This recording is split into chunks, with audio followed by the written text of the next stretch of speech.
បន្ទាប់ពីទទួលបានការចាត់តាំងពីរាជរដ្ឋាភិបាលជាប្រធានក្រុមការងារចំពោះកិច្ចរៀបចំនិងគ្រប់គ្រងស្ដារជីវភាពនិងហេដ្ឋារចនាសម្ព័ន្ធដែលរងការខូចខាតពីជម្លោះព្រំដែនកម្ពុជាថៃឯកឧត្តមបណ្ឌិត John Narrett រដ្ឋលេខាធិការក្រសួងសេដ្ឋកិច្ចនិងហិរញ្ញវត្ថុបានដឹកនាំក្រុមការងារចម្រុះជួបប្រជុំពិភាក្សាជាមួយឯកឧត្តមសុកលូអភិបាលនៃគណៈអភិបាលខេត្តបាត់ដំបងនិងជាសមាជិកក្រុមការងារចំពោះកិច្ចនេះដើម្បីចាប់ផ្ដើមរៀបចំការគិតគូរក្នុងការវិដំឡៃស្ថានភាពហេដ្ឋារចនាសម្ព័ន្ធនានាដែលរងផលប៉ះពាល់ពីការបាញ់ផ្លោងរបស់យោធាថៃកាលពីពេលថ្មីៗនេះនៅក្នុងមូលដ្ឋានខេត្តបាត់ដំបងក្នុងបេសកកម្មនេះដែរឯកឧត្តមបណ្ឌិត John Narrett ក៏បានដឹកនាំក្រុមការងារចុះជួបពលរដ្ឋភៀសសិង្ហដែលកំពុងស្នាក់នៅបណ្ដោះអាសន្នតាមជំរំសុវត្ថិភាពក្នុងភូមិសាស្ត្រខេត្តបាត់ដំបងជាពិសេសពលរដ្ឋដែលមានលំនៅដ្ឋានរបស់ពួកគាត់ត្រូវបានបំផ្លាញដោយការបាញ់ផ្លោងរបស់យោធាថៃលើដែនអធិបតេយ្យកម្ពុជា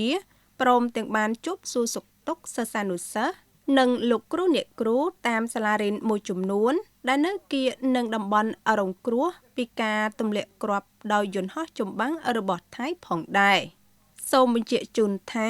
យោងតាមសេចក្តីសម្រេចលេខ113សសរចុះថ្ងៃទី22ខែតុលាឆ្នាំ2025ស្តីពីការបង្កើតក្រុមការងារចំពោះកិច្ចរៀបចំនិងគ្រប់គ្រងការស្ដារជីវភាពនិងហេដ្ឋារចនាសម្ព័ន្ធដែលខូចខាតពីជម្លោះព្រំដែនកម្ពុជាថៃសមាជិកក្រុមការងារចំពោះកិច្ចនេះមានតួនាទីសិក្សាពិនិត្យនិងវិតម្លៃលើជីវភាពនិងស្ថានភាពជាក់ស្ដែងនៃហេដ្ឋារចនាសម្ព័ន្ធដែលខូចខាត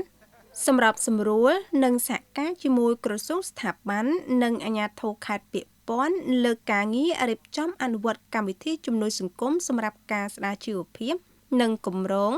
និងឬកម្មវិធីស្ដារហេដ្ឋារចនាសម្ព័ន្ធដែលខូចខាតរួមមានលំនៅដ្ឋានពលរដ្ឋសាលារៀនមូលដ្ឋានសុខាភិបាលសាធារណៈផ្លូវថ្នល់ស្ពានប្រព័ន្ធទឹកស្អាតបណ្ដាញអគ្គិសនីជាដើមដោយគិតគូរពីទំហំខូចខាតនិងទីតាំងគោលដៅជាក់លាក់កំណត់ទំហំថវិកានិងធនធានតាមតម្រូវការចាំបាច់ជាក់ស្ដែងសម្រាប់អនុវត្តកម្មវិធីជំនួយសង្គមសម្រាប់ការស្ដារជីវភាពនិងគម្រោងឬកម្មវិធីស្ដារហេដ្ឋារចនាសម្ព័ន្ធដែលបានកំណត់សម្រាប់សម្រួលជាមួយស្ថាប័នដៃគូអភិវឌ្ឍន៍ម្ចាស់ជំនួយនិងវិស័យឯកជននានាក្នុងការកៀរគរនៅធនធាន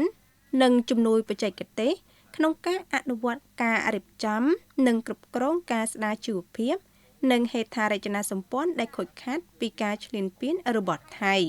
រៀបចំយន្តការតាមដានត្រួតពិនិត្យនិងវិតម្លៃការអនុវត្តវិធានការនិងសកម្មភាពអន្តរាគមន៍ដើម្បីធានាការស្ដារជីវភាពនិងហេដ្ឋារចនាសម្ព័ន្ធប្រកបដោយប្រសិទ្ធភាពនិងចំគោលដៅរៀបចំរបាយការណ៍លទ្ធផលការងារជូននាយករដ្ឋមន្ត្រីដើម្បីពិនិត្យនិងសម្រេចនិងអនុវត្តភារកិច្ចផ្សេងៗទៀតតាមការប្រគល់ពីរាជរដ្ឋាភិបាល